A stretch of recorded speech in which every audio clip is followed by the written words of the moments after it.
Hello student, सभी को good morning. मैं हूं वैभव विश्वकर्मा और लक्ष्य एकेडमी के यूट्यूब चैनल पे आपका स्वागत करता हूं।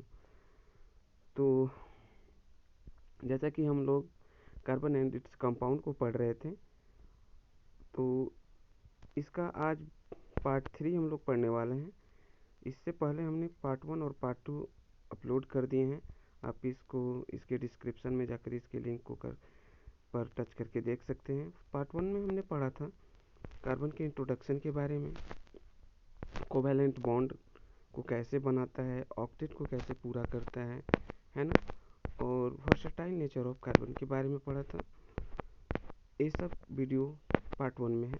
और पार्ट 2 में हमने पढ़ा था हाइड्रोकार्बन के बारे में, सैचुरेटेड हाइड्रोकार्बन, सैचुरेटेड हाइड्रोकार्बन के बारे में पढ़ा था और उनके मॉलिक्यूलर फार्मूला और स्ट्रक्चरल फार्मूला को भी देखा था। आज की वीडियो में हम देखेंगे कि स्ट्रक्चरल फार्मूला डिफरेंट होने के बाद carbon compound on the basis of structural formula, मतलब स्ट्रक्चरल आइसोमेरिज्म को हम देखने वाले हैं और साथ में पढ़ेंगे फंक्शनल ग्रुप के बारे में। ओके, तो चलिए बिना देरी शुरू करते हैं।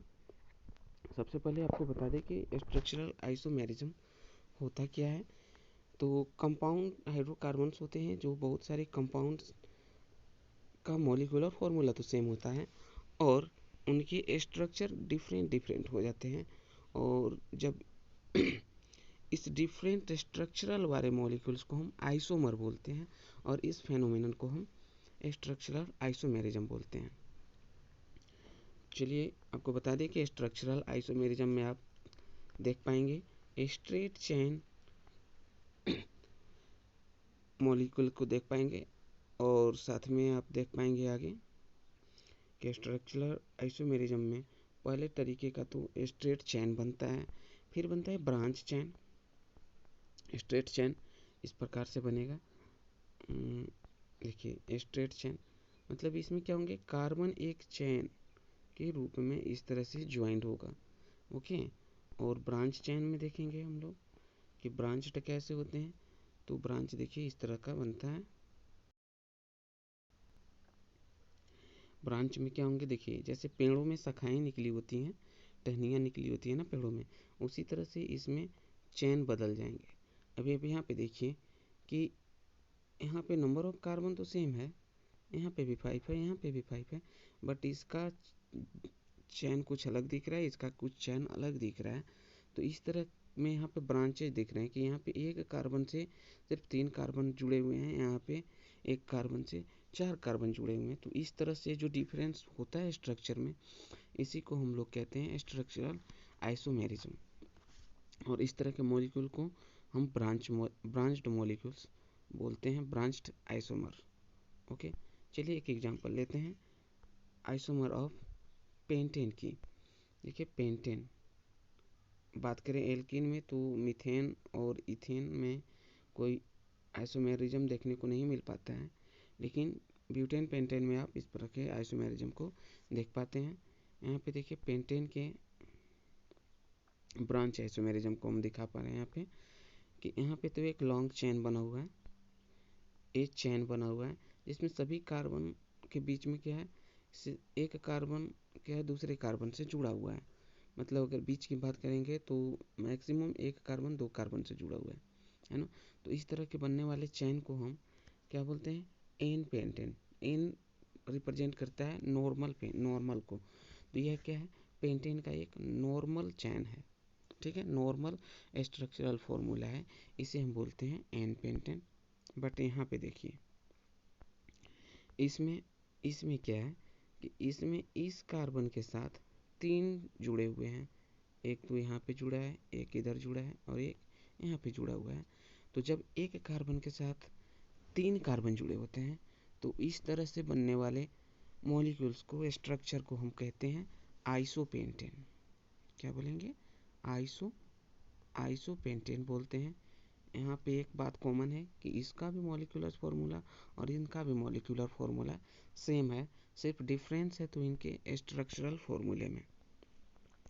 पेंटेन का एक और स्ट्रक्चर हम बना पाते हैं यहाँ पे, ये थोड़ा सा सही नहीं बन पा रहा है अभी। चलिए हम दिखाते हैं आपको कि यहाँ पे इस कार्बन से देखिए, इधर इधर और इधर इधर 4 कार्बन जुड़े हुए हैं।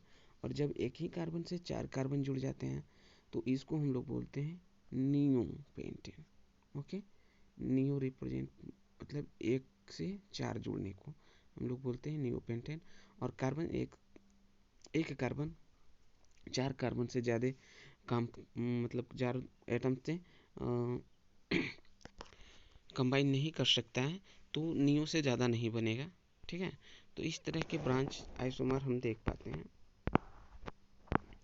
These three above compound has some same molecular formula but different structural formula are called structural isomerism and this phenomenon is called isomerism. Okay, हमने आपको पहले ही इसका डेफिनेशन बता चुका था। अब यहाँ से आप लिख पाएंगे, डेफिनेशन देख सकते हैं कि आइसोमेरिज्म का डेफिनेशन क्या है।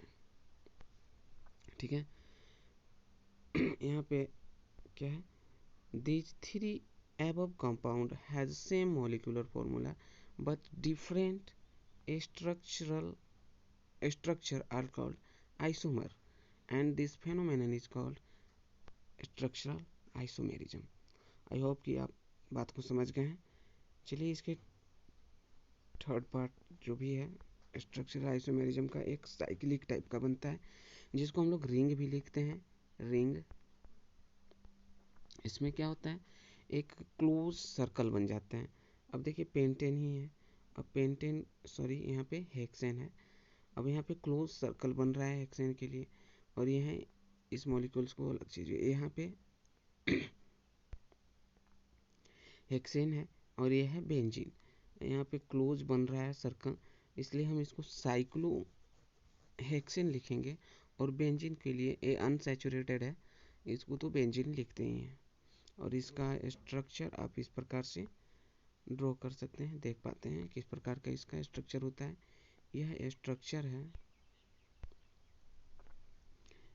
स्ट्रक्चर है साइक्लोहेक्सेन का, और यह स्ट्रक्चर है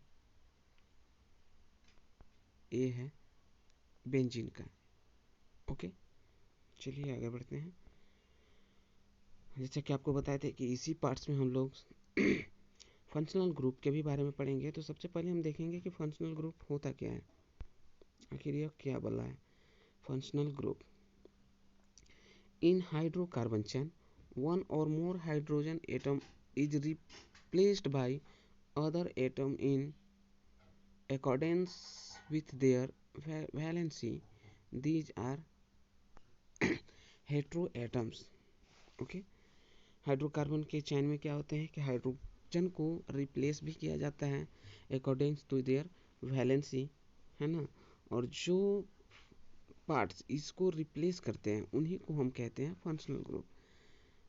देखिए, दीज हेटेरोएटम्स और group of atoms which make carbon compound reactive and decide its properties are called functional group. Okay, तो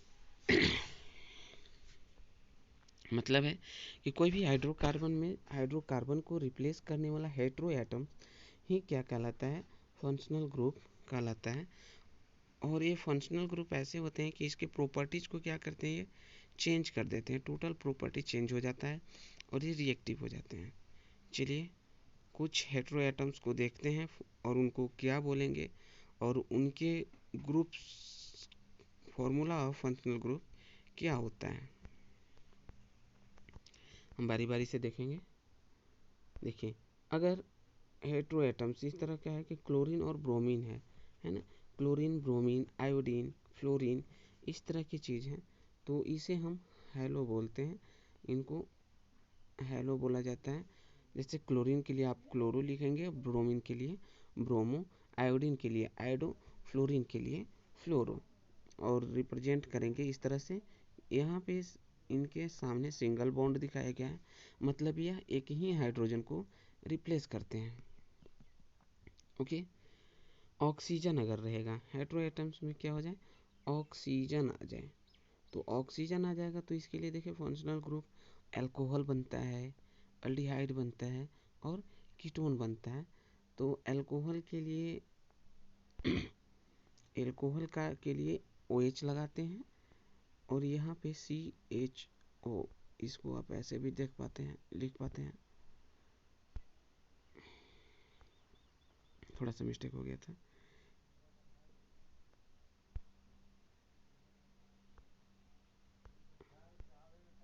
ये देखिए एल्डिहाइड है और इसके लिए हम लोग लिखते हैं CHO।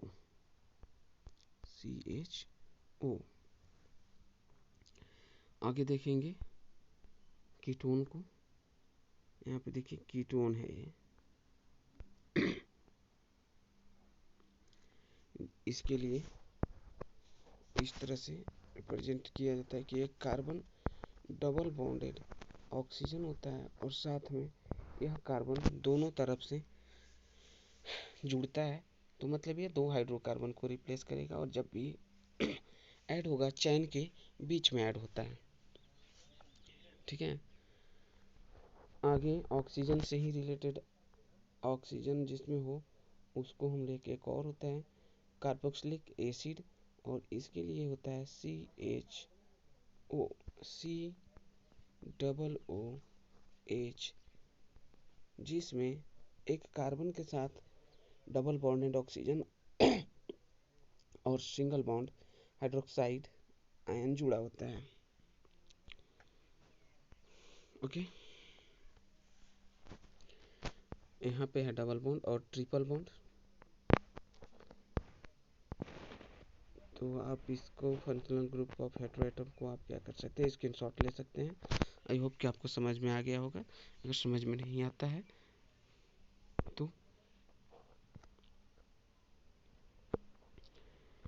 तो मिलेंगे हम नेक्स्ट वीडियो में। तब तक के लिए आप खुश रहिए, मस्त रहिए और मुस्कुराते रहिए। Thank you.